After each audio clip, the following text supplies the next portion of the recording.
The Ellerbusch Site is a small but significant archaeological site in the southwestern part of the U.S. state of Indiana. Unlike many sites created by people of the same culture, it occupies an upland site near a major river floodplain. Its existence appears to have been the result of the coincidence of periods of peace and growth in the related Angel site, which led some townspeople to leave their homes for new villages that were more convenient for resource gathering. Researched partly because of its small size, Ellerbusch has produced information that greatly increases present awareness of other small sites and of its culture's overall patterns of settlement in the region. Because of its archaeological value, the site was declared a historic site in the late 20th century. Environment. The immediate vicinity is known to be archaeologically rich, although a cursory survey in 1954 failed to find Ellerbusch and revealed nothing in any other part of Section 33 of Ohio Township. It revealed 4 substantial sites in adjacent sections, including a village on the riverbank about 0.5 miles to the southwest of where Ellerbusch was later discovered. Excavation. The first excavations at the site were undertaken by the Ellerbusch family, who owned the property, working with the neighbors George and Francis Martin of the Glenn Black Laboratory of Archaeology at Indiana University in Bloomington. The Martins arranged for the aid of a new graduate student in the early excavations, and with his help they revealed the site of one house, part of another, and a pit with decorated potsherds in the summer of 1957. This initial excavation was published in the following year. Comparatively little was done in 1958 and 1959, and no further work was performed except for a very limited excavation in 1962. In June 1973, doctoral student Thomas J. Green began to study the possibility of renewing work at the now overgrown Ellerbusch site, funded by the Black Laboratory, which wanted to excavate a small site extensively in order to understand smaller sites' economic activities, the organization of the communities,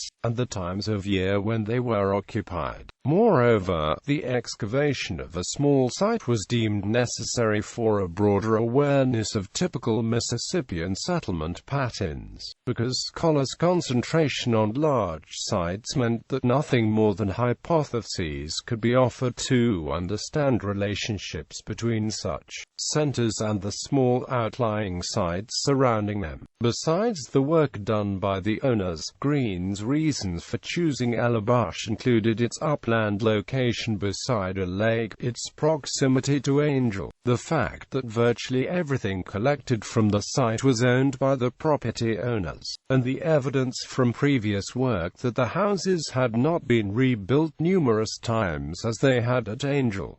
Artifacts recovered. Early excavations. The initial excavations by the Ellerbusches and Martins revealed 129 sherds, 41 clay-tempered sandy pieces, 61 cord-marked, 18 plain, and 9 small decorated pieces that could not easily be classified, 23 stone tools, most of which were knives, and occasional pieces of mica and cannel coal, based on the pottery that they found.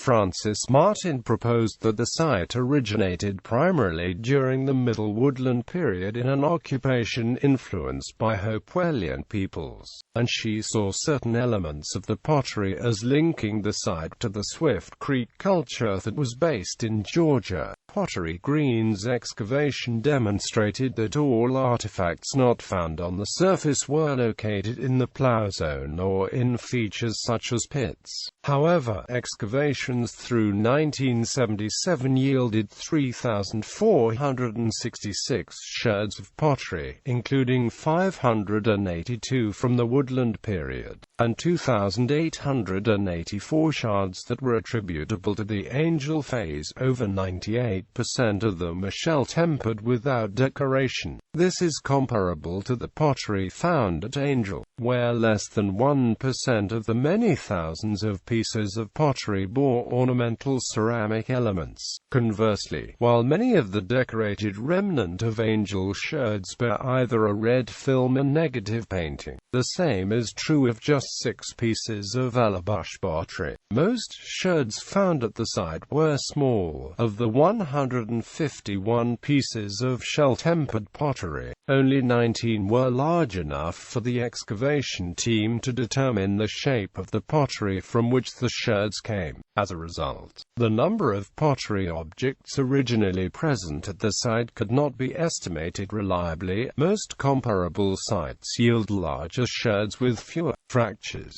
although as a high proportion of Ellerbusch sherds were found in or above the plough zone. The small size is comparable to sherds found in the upper levels at Angel, which typically had been broken into smaller pieces by repeated ploughing. Lithics. Virtually all of the non-pottery artifacts recovered at Ellerbusch through 1977 were stone tools or pieces thereof. Green reports that 3,907 stone artifacts were found at the site. Unfortunately, more than 5 out of every 6 were recovered by surface collection instead of excavation, demonstrating the substantial amount of damage done by ploughing and natural erosion. More than 3,800 of the stone artifacts were chipped stone, and 3 of every 4 chips were lithic flakes without any sign of modification after creation. Another 124 pieces were projectile points of a wide range of forms, as well as 164 items that appear to be fragments of other points. Other forms of identifiable chipped stone tools recovered at Ellerbusch include knives, drills, scrapers, one shredder, and numerous flakes with signs of having once been parts of hoes. Ground stone artifacts were observed of types such as pestles, nutting stones, and hammerstones, as well as miscellaneous objects such as pieces of 2 woodland gorgets, of single copper bead, and a small pipe of a form frequently found at Angel and similar Mississippian sites. Houses. Among the portions of the site excavated in 1973 was the house that the Ellerbusches had revealed. The superimposition of certain features demonstrated that 2 houses had occupied the site, with one seemingly having been built immediately after the other's destruction. Both were approximately the same size by 19 feet, and were oriented in the same direction. Both houses appear to have relied on the structural support of vertical posts and supports located in wall trenches. Only one pit was found in a house at the site. Another house site excavated in 1973 had been the site of 3 or 4 different houses in turn, besides its own post holes.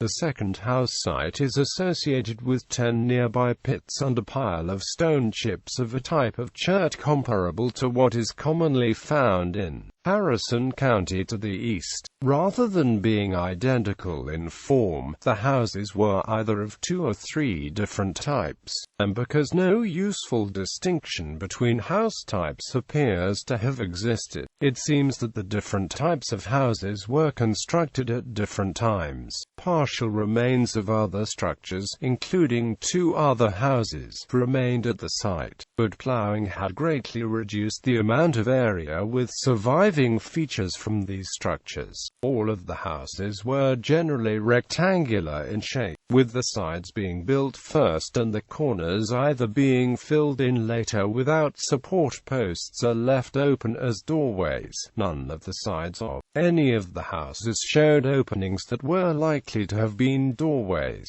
The presence of houses is the primary basis for Green's argument that Ellerbusch was a farming hamlet instead of a processing center for hunters. Stone tools found at the site could have been used for animal processing, but the construction of houses at a site just a few miles away from Angel would have represented wasted effort for wide roaming hunters but a worthwhile investment of time for sedentary farmers. A group of small pits was found at the site, while they could have been used for storage. These pits' small size likely precludes any purpose for them aside from refuse holes, unusually for a Mississippian site. The houses appear to have been built simply on the surface of the ground. Ellerbusch shows no evidence of the common Mississippian practice of building houses on a specially prepared floor below the surface of the ground. The usefulness of the site for research purposes was hindered by a combination of two factors. Because the site sits atop a hill, erosion from rainwater and modern plowing had destroyed most of its context by mixing artifacts from different periods, and because the soil was strongly acidic. One bone was the only significant survivor of all animal materials that had once been located at the site. Conclusions. Relationships with Angel. Ellerbusch's location near the Ohio River is typical of Angel phase communities, which commonly occupy terraces above the floodplain of the Ohio or of other rivers. The inhabitants appear to have favored floodplains partly because of the productivity. Uplands are more susceptible to erosion and tend to dry out more rapidly, and without the use of crop rotation or modern fertilizers, upland fields would be depleted in just a few growing seasons. Moreover, people of the Angel phase typically used wood as fuel, and residents of a floodplain can find wood more easily than upland peoples by utilizing driftwood. Furthermore, riverside villages have easier access to water for drinking and washing, and they could supplement their diet by fishing and hunting animals that came to drink at the river, rather than depending solely on the chase. While the Angel site was the premier settlement of the region, hamlets such as Ellerbusch were established for the sake of efficiency. Had everyone lived at Angel, the time spent each day walking to distant fields would have been excessive. But by establishing villages amidst the fields, the people were able to use their time far more efficiently. Moreover, the upland area immediately surrounding the site was suitable for short-term cultivation, as alford-low soil is easily cultivated and can be as fertile as floodplains. It seems that warfare was the only restraint on the further spread of Ellerbusch-type sites to a greater distance, because they were frequently in conflict with other peoples. The Angel phase population needed to be able to take refuge at the stockaded Angel site instead of remaining at defenseless small villages. Consequently, Ellerbusch and related sites were more intensively occupied during what appear to have been periods of peace. While excavations at Ellerbusch could not be used to provide a conclusive interpretation of certain features at Angel, they permitted a better understanding of yet smaller sites. Dating and classification. 2 radiocarbon dates were realized for the site, placing the Mississippian occupation at points between AD 200 to 320 and 990-1110. While Green stated that the first was plainly an error, the second he saw as disputable. It seemed somewhat early but was comparable to other early Mississippian sites in the region. Later authors, including Green himself, have seen the 3rd century result as evidence for a woodland period occupation of the site, rather than as an erroneous reading. Green calls Ellerbusch a hamlet, a classification that he assigns to Angel sites with sizes between 0.5 acres and 1 acre. Only a small number of artifacts on the surface.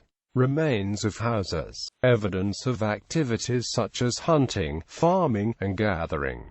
An estimated population of 10 to 25 people. Having defined Ellerbusch as a hamlet, he determined its population and used the resulting figure as his basis for estimating the population of other hamlets. Previous studies proposed that households at the culture's sites averaged 5 members. and evidence at Ellerbusch suggests that only 2 or 3 of its 4 houses were used at any given time, because such a figure yields 10 or 15 residents in the site's 1/2-acre area. Slightly larger populations have been proposed for hamlets with twice the area. Likewise, a hamlet's lack of extensive occupation was defined from the small influence that its residents exercised on the surrounding terrain. Out of 68 Angel Phase sites that were known in 1977, Green classified 6 as hamlets. Recognition. In early 1991, the Ellerbusch site was listed on the National Register of Historic Places because of its significance as an important archaeological site. It is one of 3 Warwick County archaeological sites on the register, along with a small part of the Angel site and the entirety of the Yankee Town site, located along the Ohio River to the southeast.